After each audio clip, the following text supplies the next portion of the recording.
who are, of course, now generating that political narrative, generating the political messaging, and then driving now the economies, and also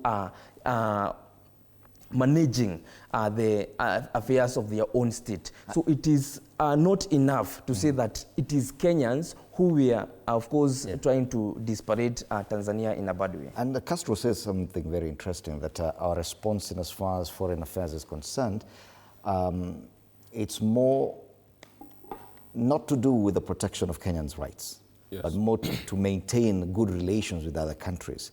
We've seen situations where, if at all America has concerns about the safety of their citizens in Kenya, that is what they give priority to. And all other countries do the same. But it would appear that there's a trend in Kenya that the Foreign Affairs Ministry, or those in charge of foreign affairs in Kenya, are not as responsive or quick enough to attend to the situation afflicting Kenyans beyond our borders. The two activists in Uganda, for example, the Kenyans in Russia who have sent out appeals, those in Saudi Arabia and the Gulf areas where they're complaining about labor issues and stuff like that, and now Tanzania. Do you agree that yes, indeed, there's a problem there, that instead of protecting Kenyans and their rights, we are more, from a foreign affairs perspective, concerned about the relationship between Kenya and other countries? And indeed, Fred, I want to agree completely with Castro, because one problem that we have observed over time, especially with the government of the day, they are not taking the element of a Kenyan life very seriously. Because how do you explain first? Because very few countries first within the home vicinity first, Kenyans themselves get abducted. So it will also be very difficult for also the government of the day to keep the same process in check outside the borders, Fred. Because if there are no measures and accountability that the government of the day is doing in-house at our borders, it will be very difficult for them to do it outside, Fred. That is why, as our ministry of Foreign Affairs is struggling. It is weeks and days we have not heard from Bob Jagi. It is weeks and days. There are so many Kenyans who have died in Tanzania. The government of the day has still kept it silent. Many Kenyans are suffering in Gulf, in Russia, and even in the Middle East.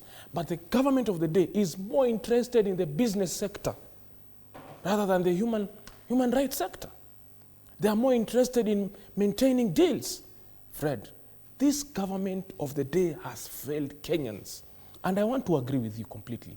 If it were Western countries like US, they solemnly put the lives of their people at first. We have seen so many times that the ambassadors move in so fast to negotiate for the lives of their people. But we have seen this government of the day become extremely slow, sometimes even inconsiderate to take action, Fred. And Kenyans are wondering, who did we put in power?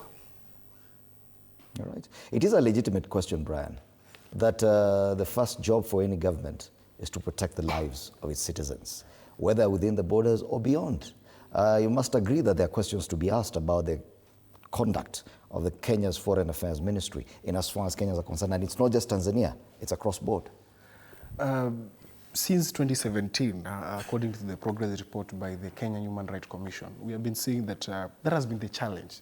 But since William came into power, we had to come with Kenya Diaspora Policy 2024.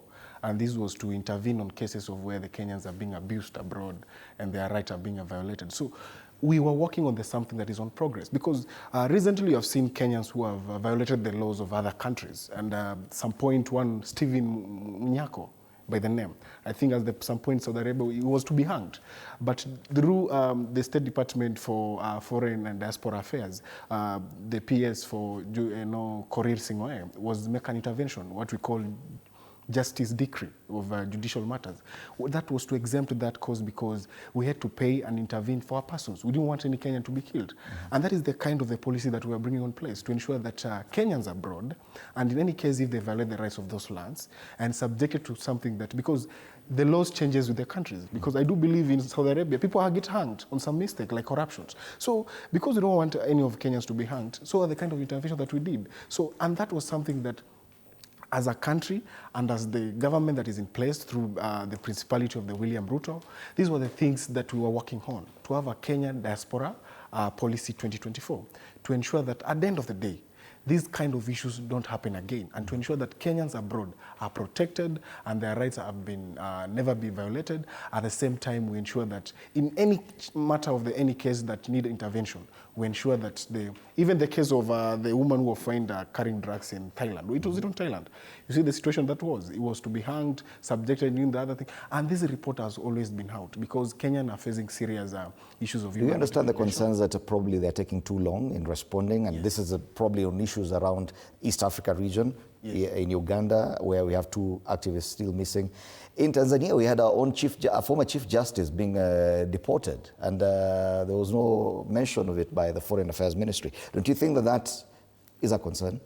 It is a concern, but we have to remember that we have a protocol through the ambassadorial interventions, through diplomatic affairs, and to ensure that whatever, we cannot just jump in before understanding what's going on. We need also to inquire from the diaspora affairs, what is happening in that country. Why are the Kenyans being abducted? Why are the Kenyans being arrested? What are the kind of violation of the rules they have made? Then now we can intervene.